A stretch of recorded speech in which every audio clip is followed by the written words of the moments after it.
Before I play this video, I just want to simply state, like, when the fuck are we gonna start arresting these fuckers? Like, they pushed this shot jab on everybody. People lost their jobs. If you were in the army, you were forced to take it. My husband was forced to take it because we couldn't afford him just leaving his job. We had nothing at the time, and I wasn't making enough to provide for the both of us.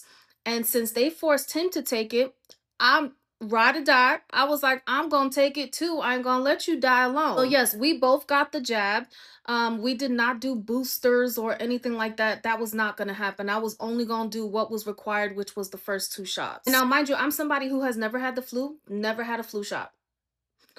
After I got the first jab for the COVID, I had it, I caught it, and I got it twice. Got the second jab, and then I got it again. And then after that, I had to, for EMT school, get the flu shot. And ever since, I'm always getting sick. Like, I mean, I've never had the flu. And after that, I always had the flu. Another issue after I took the jab was I started having excessive bleeding.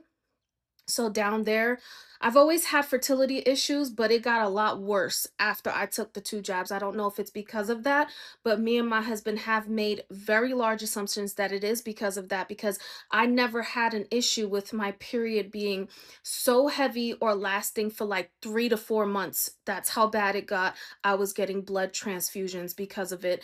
But yeah, we don't know. All I know is that I'm ready for somebody to fucking get arrested, and I'm ready for y'all to come out with more information so that people like myself, especially a lot of women who were told that this was going to basically cancel out their chances of, all the allegations that they put out there about the jab and basically how poisonous it was to the human body. So we want to know more. We want to know all this information. They need to uncover it and get to the point where they're going to start allowing people to file fucking lawsuits, because this shit is permanently in our body and possibly has altered our DNA, whatever the fuck. This shit is crazy. Anyways, y'all watch this video. Thank you, Chairman. For 2 years, myself and the other Republicans on this subcommittee connected the dots. We exposed the evidence supporting our strong belief that COVID was developed and leaked from the Wuhan lab. And during those same 2 years, the same Democrats that sit on this committee, they only hindered, they obstructed, they refused to hold hearings and get to the truth. Now we see mounting evidence supporting the COVID-19 originated from the lab in Wuhan, China, run by the Communist Chinese Party. And this hearing is about getting to the truth. I thank the chairman for making this the very first hearing, because the American people who have seen just as many fellow Americans die from COVID, as nearly as many die from COVID that died in every war since the American Revolution combined, deserve to know the truth. Dr. Redfield, you pointed to the lab leak theory even before we did. In mid-January of 2020, you expressed concerns to Dr. Fauci, to Jeremy Farrar of UK's Wellcome Trust, and to Dr. Tedros of World Health Organization that, quote, we had to take the lab leak hypothesis with extreme seriousness. And you urged Dr. Fauci to investigate both the lab and the natural hypotheses. Shortly thereafter, on February 1st, Farrar convened a meeting of a group of 11 top scientists across 5 time zones and asked Dr. Fauci to join. And he wrote, quote, my preference is to keep this group really tight. Obviously, ask everyone to treat in total confidence, unquote. Dr. Redfield, you were excluded from this call, but up until then, you had been on you were included in every other conversation. What changed? Why do you think that you were excluded from these conversations? Thank you very much. I think just to emphasize, in early to mid-January, I did have multiple calls with Fauci, Farrar, and Tedros about how important I thought it was that science get engaged in aggressively pursuing both hypotheses. I also expressed, as a clinical virologist, that I felt it was not scientifically plausible that this virus went from a bat to humans and became one of the most infectious viruses that we have for humans. All viruses are not the same. So when you look at coronaviruses for SARS and MERS, for example, when they entered the human species, which they did via an intermediate, they never learned how to go human to human. Even to this day, they don't know how to go human to human. So you can't equate Ebola with a coronavirus. Now, why do you think you were excluded from those calls? Because Right, I was I about to was say, told to answer the me question. that they wanted a single narrative and that I obviously had a different point of view.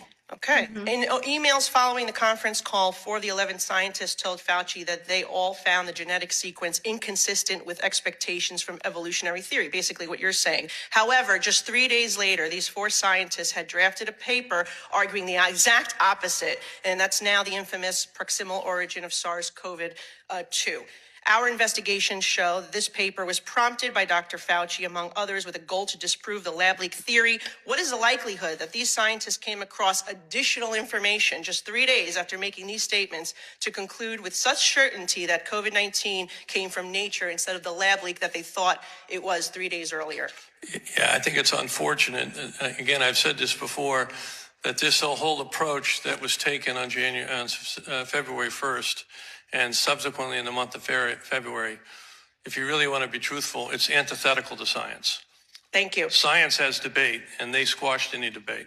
Thank you. Given what we know now and looking at all the conversations in February of 2020 and before the release of the paper, do you think that Dr. Fauci used this paper to hide the gain of function research created this virus? I can't talk about Fauci's motivation. Do you think that the paper does hide the truth? I think it's an inaccurate paper that basically was part of a narrative that they were creating. Remember, this pandemic did not start in January at the seafood market. We now know there was infections all the way back into September.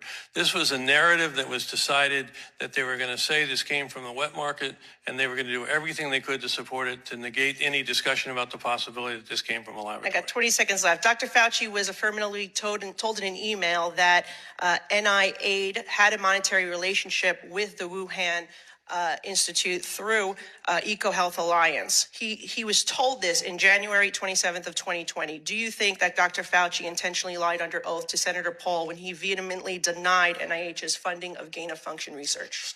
I think there's no doubt that NIH was funding gain-of-function research. Is it likely that American tax dollars funded the gain-of-function research that created this virus? I think it did, not only from NIH, but from the State Department, USAID, and from DOD. I'm out of time. Thank you very much. Now recognize